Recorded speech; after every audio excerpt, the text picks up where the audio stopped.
Shifting focus then, the world holds its breath as President Donald Trump prepares to pull the trigger on high-stakes military incursion in Iran. Now, Tehran has warned neighboring countries hosting U.S. troops that it would retaliate against American bases if Washington carries out threats to intervene in protests across Iran. It's Arab leaders and Israel who've cautioned Washington against any military intervention at the moment. Our next story brings you the latest on the escalating situation across Iran.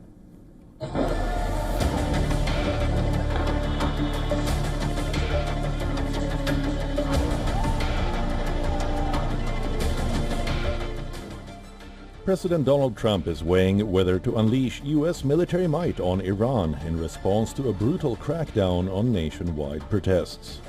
Top advisors have been summoned to map strike options, from cyber attacks to targeted military strikes, as Washington grapples with how and where to act and why.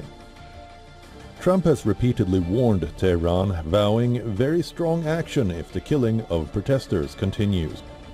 The president, who just weeks ago authorized bold action in Venezuela, now faces arguably the toughest decision of his tenure: confront a deeply entrenched regime or hold back to avoid full-scale conflict.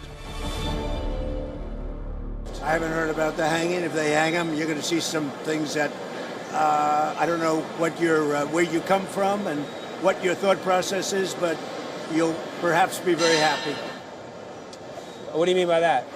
We will take very strong action. If they do such a thing, we will take very strong action.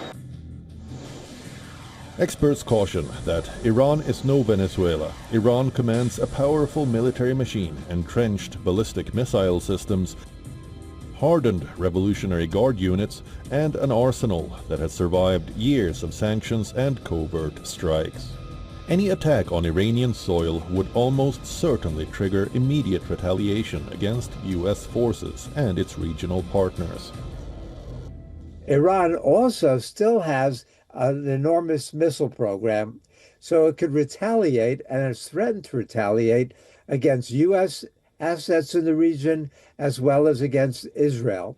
So this is not going to be a slam dunk. This is a country with 92 million people with military capabilities, but they can't control their skies. What happened in the 12-day war was Israel and then the United States were able to bomb with impunity inside of Iran. Inside the Trump administration, the debate is raw. Some advisors argue that unlimited air or cyber strikes could disrupt Iran's military infrastructure and signal U.S. resolve. Others warn that without overwhelming force and clear objectives, such actions could spiral into a broader, long-lasting war. Israeli and Arab officials have privately pushed U.S. to hold off on Iran strikes. We know that any escalation of the sort that you described would have catastrophic results in the region and beyond, and therefore we want to avoid that as much as possible. The talks continue, our calls continue. Tehran, for its part, has answered the rhetoric with defiance. Iranian officials say they are ready for war, but open to dialogue. A dual message that underscores the danger of miscalculation. Whatever path Trump chooses, the world is watching and waiting. Bureau Report, WION World is One.